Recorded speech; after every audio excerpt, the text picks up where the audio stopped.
सभी मित्रों को जय जय सिया राम। भगवान भोलेनाथ की कृपा हमारे सभी मित्रों पर बनी रहे, यही हमारी मंगल कामनाएं है। तो उज्जैन के महाकालेश्वर की कथा। उज्जैनी में राजा चंद्रसेन का राज था। वह भगवान शिव का परम भक्त था। शिव गणों में मुख्य मणिभद्र उसका मित्र था। एक बार मणिभद्र ने चंद्रसेन को अत्यंत तेजोमय चिंतामणि प्रदान की।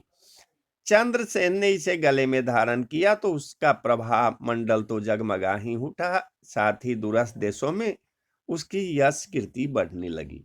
उस मणि को प्राप्त करने के लिए कुछ दूसरे देश के राजाओं ने प्रयास आरंभ कर दिए। कुछ ने प्रत्यक्षतः मांग की, कुछ ने विनती की। चूंकि वह राजा की अत्यंत प्रिय वस्तु थी, अतः राजा ने वह मणि किसी को नहीं दी। अंततः उन पर मणि आकांक्षी राजाओं ने आक्रमण कर दिया। शिव भक्त चंद्रसेन भगवान महाकाल की शरण में जाकर ध्यान मग्न हो गया। जब चंद्रसेन समाधिस्थ था, तब वहां कोई गोपी अपने छोटे बालक को साथ लेकर दर्शन हेतु आई। बालक की उम्र थी 5 वर्ष और गोपी विधवा थी। राजा चंद्रसेन को ध्यान मग्न देखकर बालक भी शिव की पूजा हेतु प्रेरित हुआ। वह कहीं से एक पाषाण ले आया और अपने घर के एकांत स्थल में बैठकर भक्ति भाव से शिवलिंग की पूजा करने लगा। कुछ देर पश्चात उसकी माता ने भोजन के लिए उसे बुलाया, किंतु वह नहीं आया। फिर बुलाया, वह फिर नहीं आया। माता स्वयं बुलाने आई तो उसने देखा बालक ध्यान मग्न बैठा है और उसकी आवाज सुन नहीं रहा है। तब क्रुद्ध हो माता ने उस बालक को पीटना शुरू कर दिया और समस्त पूजन सामग्री उठाकर फेंक दी। ध्यान से मुक्त होकर बालक चेतना में आया तो उसे अपनी पूजा को नष्ट देखकर बहुत दुख हुआ। अचानक उसकी व्यथा की गहराई से चमत्कार हुआ। भगवान शिव की कृपा से वहां एक सुंदर मंदिर निर्मित हो गया। मंदिर के मध्य में दिव्य शिवलिंग विराजमान था एवं बालक द्वारा सज्जित पूजा यथावत थी। उसकी माता की तंद्रा भंग हो गई तो वह भी आश्चर्यचकित हो गई।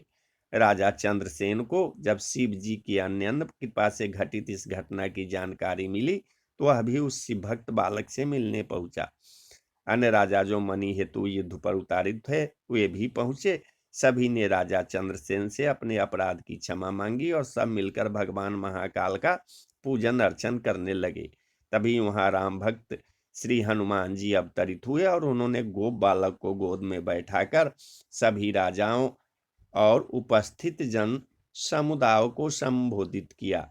शिव के अतिरिक्त प्राणियों की कोई गति नहीं है। इस गोप बालक ने अन्यत्र शिव पूजा को मात्र देखकर ही बिना किसी मंत्र अथवा विधि विधान के शिव आराधना कर शिवत्व सर्वविध मंगल को प्राप्त किया है। यह शिव का परम श्रेष्ठ भक्त समस्त गोप जनों की कीर्ति बढ़ाने वाला है। इस लोक में यह अखिल अनंत सुखों को प्राप्त करेगा। वो मृत्यु उपरांत मोक्ष को प्राप्त होगा। इसी के वंश का 8वां पुरुष महायशस्वी नंद होगा, जिसके पुत्र रूप में स्वयं नारायण कृष्ण नाम से प्रतिष्ठित होंगे। कहा जाता है कि भगवान महाकाल तब ही से उज्जैनी में स्वयं विराजमान है।